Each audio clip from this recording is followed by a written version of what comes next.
話尋晚13號晚上10點37分咧就收到 Property Mark 嘅 email 嚟通知政府決定啦，就26年5月1號咧就正式實施 Renters' Rights Act。咁咧包括啲咩咧？嗱、這、呢個新嘅規例咧就會分3個階段實施嘅。第一個階段咧就係5月1號。咁有啲咩更改咧？就係例如 tenancy 租約咧就會變到 periodic tenancy， 就係逐個月計㗎啦。咁然後 Section 21咧就會正式廢除啦。咁同埋關於租金咧就唔可以預繳嘅，咁只可以1個月啦，就唔可以例如12個月 upfront 就唔得噶啦。咁另外就係防止歧視啦，係啦，例如有 benefits 啊，小朋友嗰啲咧，你就唔可以歧視佢，唔租俾佢啦。咁我之後嘅 video 咧亦都會詳細講噶啦。咁另外亦都唔可以有 rental bidding 啦，就唔可以鬥高嘅租金啦。咁另外咧就係嗰個 rent increase 咧，就係加租咧要必須有Section 13 notice 去加嘅。咁我個 video 亦都會講嘅。咁另外亦都tenants 租客亦都有權去 request a pet， 即係可以要求養寵物啦。咁另外咧，第二階段咧就係大約喺26年年尾咧，就會要求啲業主咧，即係 landlord 就要 join 一啲ombudsman 啦，即係一啲監管嘅機構，同埋要 join 呢個新嘅 PRS database 嘅，即係政府嘅一啲資源中心，咁要有業主嘅資料嘅。好，第3階段咧就係稍後啲，就係關於 Decent Home Standard 同埋 ARAPS Law。咁咧我喺嚟緊個 video 亦都會講噶啦，係咁咧會喺2035年或者37年啦，就會有 consultation 會諮詢啦，然後再立例嘅，咁相對時間就需要耐啲啦。咁咧即係代表咩咧？即係話5月1號開始啦，所有嘅 tenants 咧就會即刻就轉咗新制噶啦。咁Section 21咧，如果而家已經 issue 咗噶啦，即係 serve 咗噶啦，就依然有效嘅，直至到來年嘅8月1號。咁咧所有嘅租約咧係必須有一個 written tenancy agreement， 就係要白紙黑字寫明嘅，就唔可以淨係口頭上噶啦。咁新嘅租約啦，嗰個 template 咧就會政府會大約喺來年嘅1月會發放嘅，咁等所有 agency 或者landlord 就可以去參考啦。咁另外咧現有嘅租約咧就繼續生效嘅，如果已經簽咗嚟1年嘅租約，咁會 keep 翻嘅。咁交咗嘅例如12個月 upfront rents 咧，亦都會繼續持續落去，就唔可以話攞翻咁樣。咁咧但係咧一啲 existing tenancy 咧無論業主又好同埋 agent 都好咧，就要發放一份資料單張俾而家嘅租客，通知佢哋新嘅改變啦。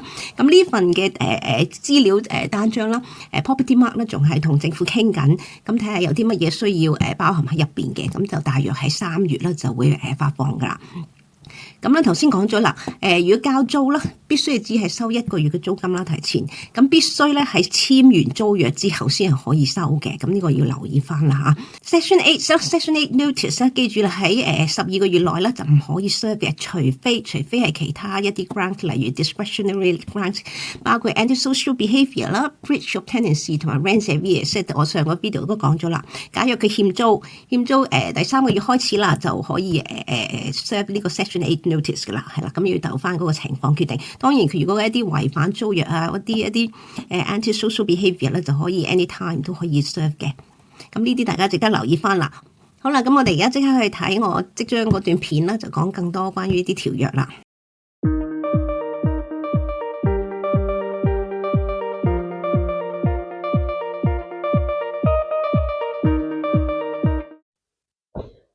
跟住落嚟咧，我就係講加租啦。加租咧，嗱而家咧嘅咧就點樣加法嘅咧？如果你加又唔係好多啦，基本上咧你同個租客傾一傾啦。嗱，我嚟緊啦，我就會加少少嘅。咁你 O 唔 OK？ 咁 OK 咧，大家就即係 agree 咗咧，咁其實就已經 OK 噶啦。咁就你可以喺完租約之後咧，就即係開一個新嘅租約啦。咁就寫明咁樣加咗租，或者你唔簽一個新嘅租約啦。咁可能大家咧就簽一個 agreement 啦，即係大家達成共識加幾多啦，咁樣就 OK 嘅。咁個 deposit 咧，如果加少少咧，你可以唔需要再即係發還再reprotect 嗰個 deposit 都可以嘅，係啦，就唔需要咁樣做都得。咁如果你話加得多咧，其實現時咧都係要去用 Section 13啦嚇13去作出一個加租嘅申請嘅。咁同埋咧其實幾時可以加租咧？現時如果你一個 fixed term 嘅 tenancy 裏邊當中咧，你嗰個 fixed term 咧有一個叫做 rent review clause 啦，即係你就可以容許你加租咯，喺租約嗰個 fixed term 裏邊。咁如果冇咧，其實你係唔可以喺呢個 fixed term 裏邊加租㗎嚇。咁所以同而家新嘅法例咧，其實相差真係唔係太多嘅，係啦。咁而家新嘅法例咧就係即係你要等1年啦，第1年你唔得啦，咁其實同而家嘅你個 fixed term 裏邊你仲係加唔到，都係等1年嘅，如果1年租約嘅話，咁所以係冇分別。咁現時咧將來咧新嘅法例咧需要用 Section 13咧先係可以加租嘅，咁亦都唔容許租約裏邊有呢個 rent review clause 啊。咁所以咧，凡係你要申請加租咧，都係要用呢個 Section 13去申請嘅。即係現有嘅咧，就係如果你要加租咧，咁係要1個月通知嘅。咁新嘅咧就要2個月，係啊，2個月通知，又唔需要好擔心，因為我覺得如果你話加租大約5% 左右，其實都好合理，即係加例如你1,400租金、1,500租金，你加5%，咁幾廿磅、100磅以內啦，咁我覺得都好合理嘅。咁如果你話要加到好多啦，即係假若即係 inflation 啊咁樣，你加勁多，咁你梗係即係會引起爭拗啦，係嘛？因為始終即係你租間屋都係想希望有長租客，你突然加咁多租，即係分明想叫佢手嘅啫。咁所以咧，新嘅法例咧就容許租客咧可以提出一個申訴嘅，就會去 First Tier Tribunal 啦，可以去作出一個 appeal 咧，就係話我唔贊成呢個加租。咁呢個 Tribunal 咧就可以咧去衡量翻啦，然後跟翻個 market rate 去keep 翻呢個租金啦，定係降低嗱？佢唔會再提升嘅，係啦，一係就 keep 翻呢個你定個 rate， 一係咧就會降低。咁佢有呢個權去做呢樣嘢嘅，係啦。咁呢個要留意翻。咁其實要唔要擔心咧？擔心啲咩啫？咁即係你恰當嘅加租，其實對大家都好啦，係嘛？即係點解要割得一頸血咧？咁其實真係好無謂咯。咁樣即係冇必要咁做嘅。所以我覺得呢個唔係一個 concern 啦嚇。咁所以大家冇必要擔心嗰個租金啦嚇。咁加租之餘咧，大家都要留意個租金啦。咁就唔可以要求要 upfront 㗎啦，係。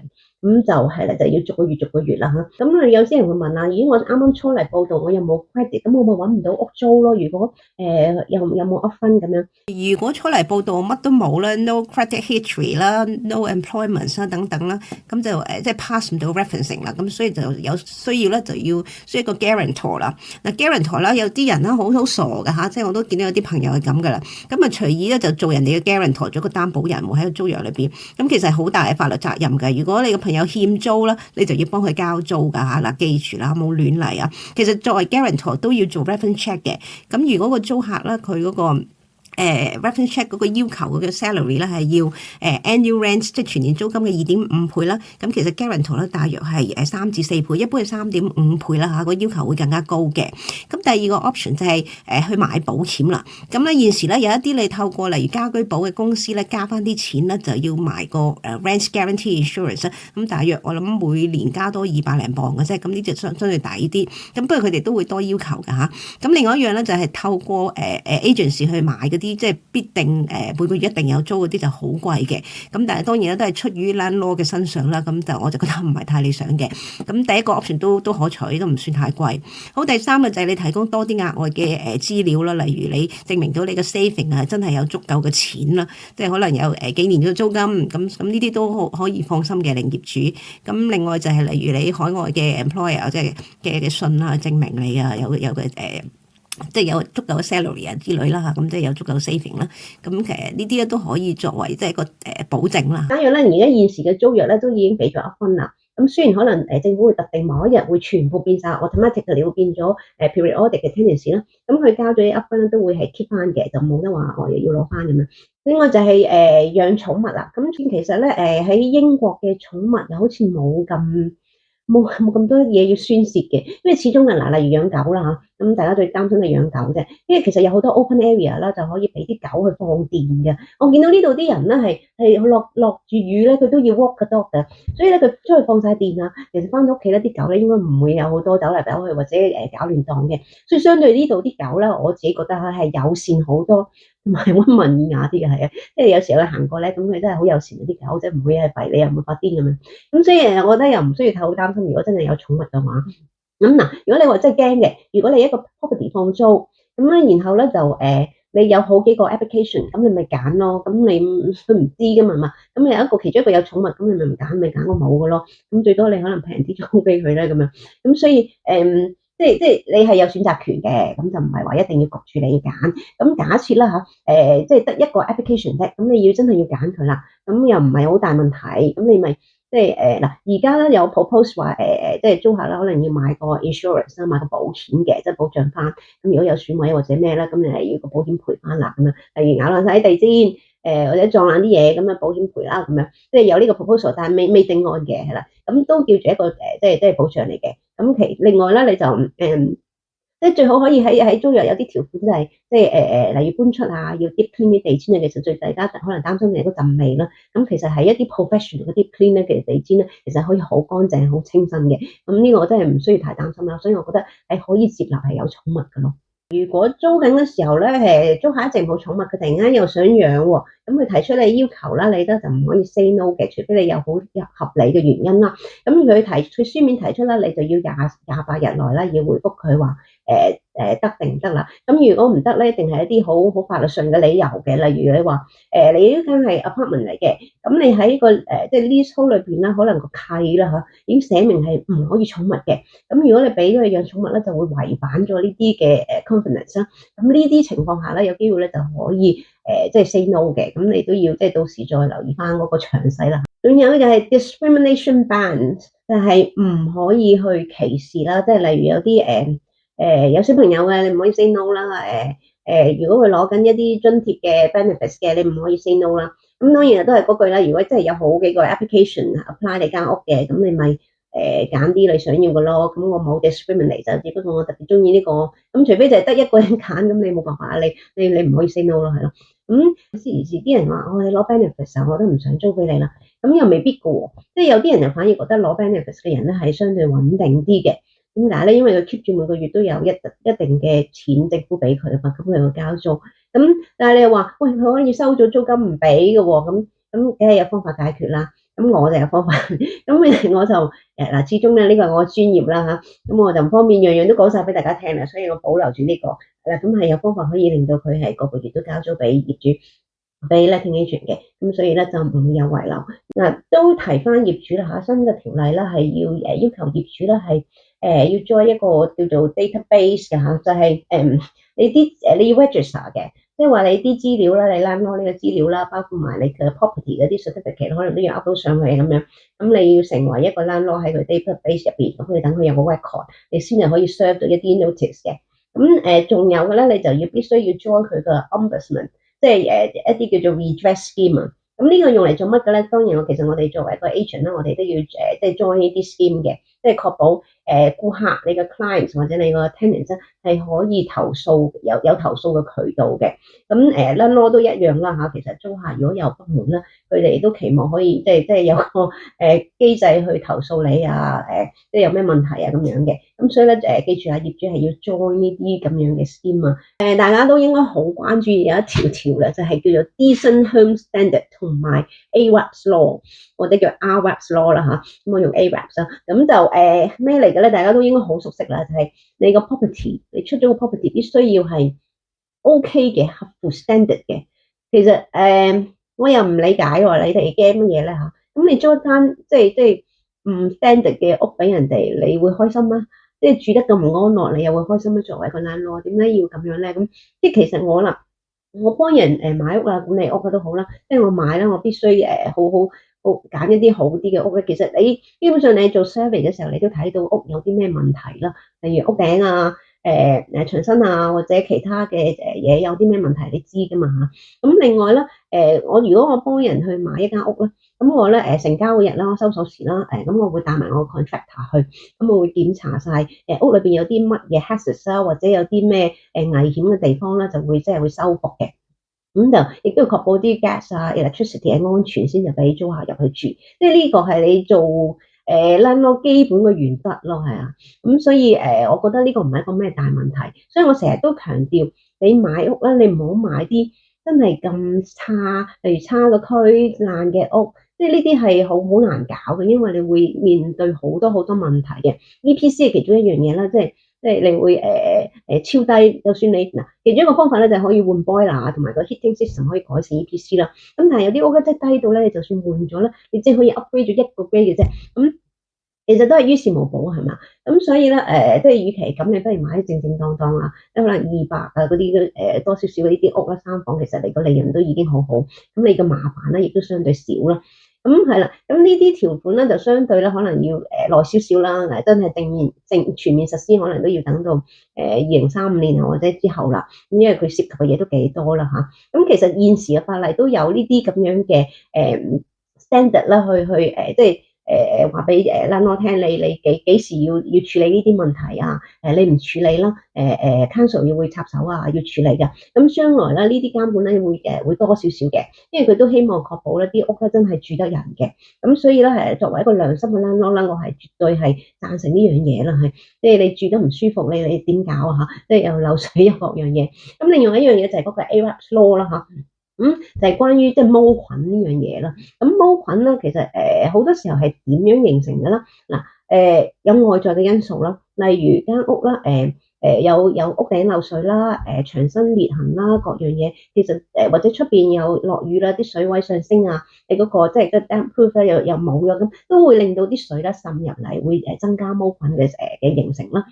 咁更重要嘅就係即係個 gutters，即係屋頂嗰度有條去水溝，咁如果塞咗嘅話咧，就落大雨啊，咁啲水啊去唔到，咁就要向屋入邊即係經過啲牆身去滲入去啦，咁都容易引起毛菌嘅，所以都建議咧業主咧盡可能每年咧都要揾人去清理一下個 gutters。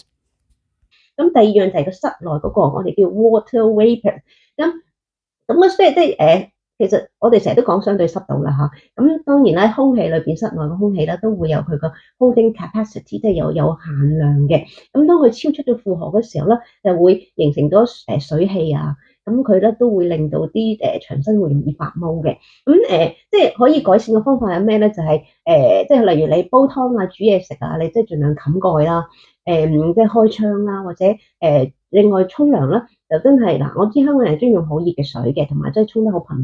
咁 local people 可能唔需要日日沖涼嘅，或者會沖唔需要咁熱嘅水。咁相對佢哋形成毛菌嘅咧嘅機會就相對低啲嘅。咁樣沖涼咧，即係要開窗啦。咁同埋即係業主，我覺得好重要就係你啦。如果間屋真係舊啦，你要睇下個抽氣扇係咪真係仲係 work 得好 properly 啦。咁如果真係個抽氣扇個力度根本就唔得，你就換咗佢啦。你換一個，其實一個抽氣扇最貴嘅都係90磅，咁有啲咧就係即係平少少嘅，可能即係70-80磅。咁所以咧，我寧願即係長痛不如短痛，你裝個好啲嘅抽氣扇，咁咧抽得好啲。嗱，仲要 make sure 咧佢係抽出去嘅，因為有啲屋咧係真係個浴室係裝假狗嘅，咁佢咧其實咧冇真係抽出去嘅，咁你要確保咧係即係抽出去，咁就會減低個濕氣啦。其實我都試過嘅，係即係有啲 property 啦，甚至我自己住過屋企啦，即係換咗抽氣扇啦。嗱，之前咧就會有啲嗰個 ceiling 啦，會有啲漆油啊飄 off 啊跌落嚟啊咁樣，咁就換咗抽氣扇啦，再油翻過嗰個 ceiling 啦，其實係冇咗呢個問題嘅。所以你見到抽氣扇個重要性係幾咁大啦嚇。咁另外咧就係開 heating 啦，咁你即係冬天你要沖涼好凍啊嘛，開窗，咁但係開 heating 咧其實係可以增加翻。嗰個即係個空氣裏邊嘅 holding capacity 啊，即係令到佢唔好咁易產生水氣嘅，咁所以開 heating 係好有效嘅。咁同埋另外一樣嘢咧，點樣形成一啲毛咧？就係咧冬天啦，咁因為出邊嘅空氣係好凍噶嘛，咁室內係暖喎，咁變咗咧佢係你朝早起身咧，見到個窗邊啊框住咧有好多水珠嘅。咁就因為condensation 啊嘛，咁你因為你知啦，熱遇到凍嘅 surface 咧就會變成水珠噶嘛，咁呢啲耐咗咧佢就會有啲毛喺邊框住個邊咁樣形成噶啦。咁咧呢啲咧嗱，你朝早起身咧就要抹咗佢嘅，咁亦都係開 heating 都有幫助嘅，令到個間乾爽啲。咁呢啲都係一啲預防毛嘅方法啦。咁但係你話哇喂，我作為一個業主，我鬼知咩？咁我日日望住佢咩咁樣？咁所以咧，你嘅 agent 咧就好重要啦。咁你要即係必須有個 agent 咧，就係要真係做 inspection，即係會定期檢查間屋嘅。咁一般咧有啲定咗係3個月啦，有啲係半年啊，即係必須要檢查一次。咁你要確保你嘅 agent 咧有冇做呢個 inspection 啦。咁有啲 agent 真係唔做嘅喎，要你催先做嘅喎。咁所以咧，點解有時候咧會有啲形成到就係，喂，點解喺間屋裏邊住宅係中大埋你都唔知嘅？喂，點解個租客明明住喺入邊嘅人都唔係個租約上面嗰啲名嚟嘅嗰啲人嚟嘅？咁因為你個 agent 冇做 inspection 咯。咁所以好多屋裏邊發生好多事情嘅都唔知。咁嗱，我啲講翻毛啦嚇。咁如果有做 inspection，嗱我自己啦嚇，有一次我真係有間屋其實都好新下，即係幾年樓齡好新噶嘛。咁咧之前住嗰啲都 OK 嘅，咁但係新嘅租客咧咁我做 inspection 嘅時候見到，哇個浴室個司令真係哇咁多黑掹掹嘢嘅，但係佢又唔理嘅喎咁啊，咁我都好詫異嚇，咁我就會即係嗱，其實你唔需要為第一時間話喂講喂邊個責任啊，喂你搞間屋咁啊，即係你唔好 blame 佢，你要解釋俾佢聽，其實啲毛咧真係對身體健康好差嘅，你吸咗入去啦。你真係會影響呼吸之餘咧，仲可能有啲其他嘅問題衍生嘅。咁包括你知道之前就係點解有 ARAPS 咯，就係呢個小朋友啦，就係因為吸入太多毛菌而死亡啊嘛。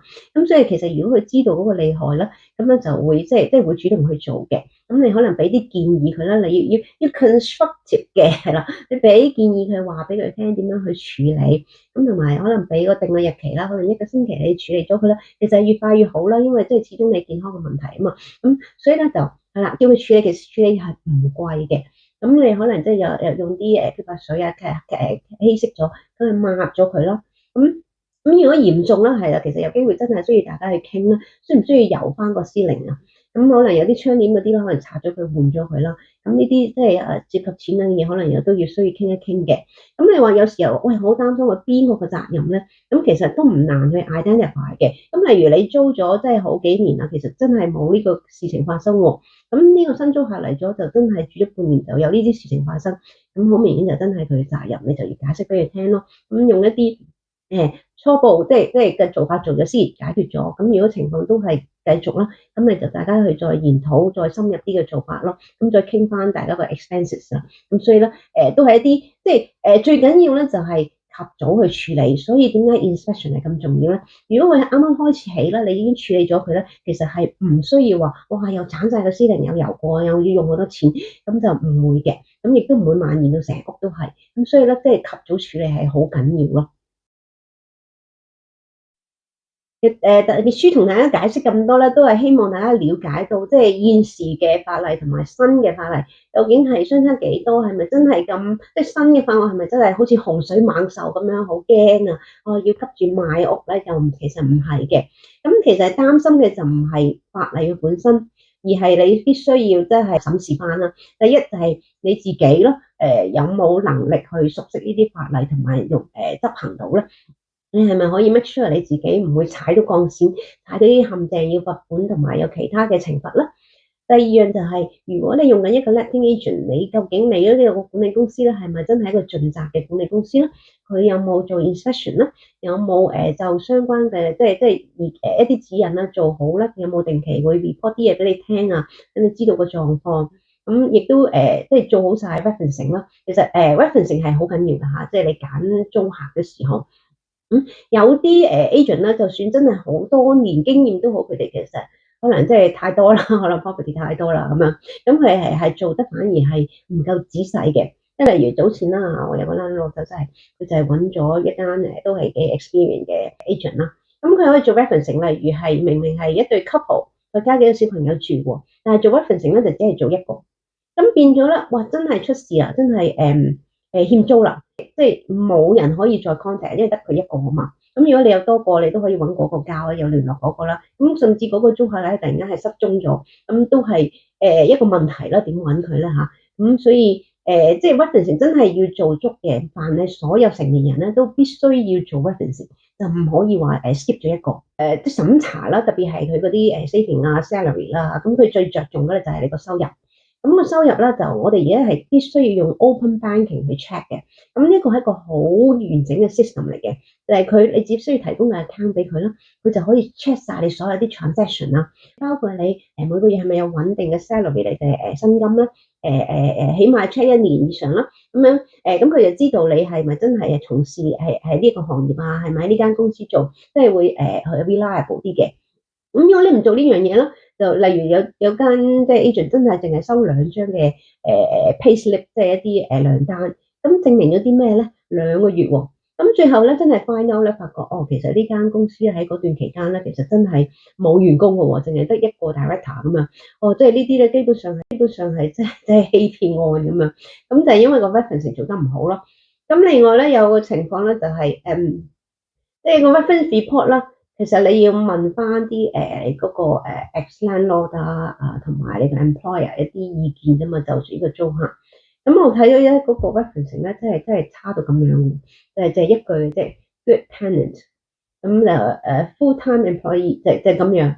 咁咩都冇喎，究竟呢個人好唔好咧？完全冇嘅。但係遇咗呢啲情況咧，如果你係一個好嘅 agent 咧，係打去問詳細少少啦，問翻佢呢個人嘅嘢係點㗎？佢個態度係點啊？有冇準時交租啊？即係呢啲嘢其實係要問得仔細一啲嘅。咁如果再好啲 agent 咧，其實係當你做 house viewing 嘅時候咧，其實你會即係同個租客即係準租客啦見面嘅時候，你要問多少少問題，即係多少少 details，你會發覺你係會認清楚究竟呢個係咪一個做好租客嘅。咁我咧同埋我團隊咧係真係呢啲係做得好足嘅。咁就算有啲係即係唔需要做 referencing 嘅，咁都會收manually 去 check 啦。咁所以咧好嘅管理公司係要咁樣嘅咯。咁你自己要留意翻你自己嘅管理公司係咪咁樣啦？即係你需要一個合資格專業嘅 agent。有HMRC 嘅 register 啦，亦都係 property market 會員啦。咁所有嘢咧都係well protected 嘅。咁啊包括有client money protection 啦，你交咗個租金啊嗰樣嘢，我哋即係會有個 scheme 去 protect 住啦，就唔會亂咁用嘅。咁亦都係即係 redress scheme 啦，即係有投訴嘅渠道嘅。咁亦都係TDS 啦，你嘅deposit 係 protected 嘅。咁同埋 ICO 啦 ，ICO 就係你嘅就係 data protection。咁你遞交嘅資料咧係絕對保密嘅。咁呢啲咧即係呢啲好重要㗎。即係如果你求其揾一個人幫你處理啲屋啊嗰啲嘢啦，咁你即係如果唔合資格啦，其實你都會有好大嘅隱憂啦，同埋都呼籲大家啦，如果你呢一刻咧即係都睇咗好多其他嘅片啊，或者好多人嘅意見啊，咁你好擔心嘅，即係無論你將會出租或者你有租務都好啦，咁你有一啲隱憂嘅，你歡迎你聯絡我啦，你可以 email 我啦。咁我同埋我團隊咧都好樂意去為大家服務，去管理物業嘅。咁如果你有物業咧想揾我哋管理，係歡迎你聯絡我。咁我哋安安定定都係坐喺度收租嘅啫，咁冇其他嘢令你哋唔放心嘅。咁歡迎聯絡我，同埋如果你中意呢段片嘅，歡迎你 CLS comment like share and subscribe，同埋撳埋嗰個鐘仔係啦，咁有新嘅video咧即刻通知你嘅。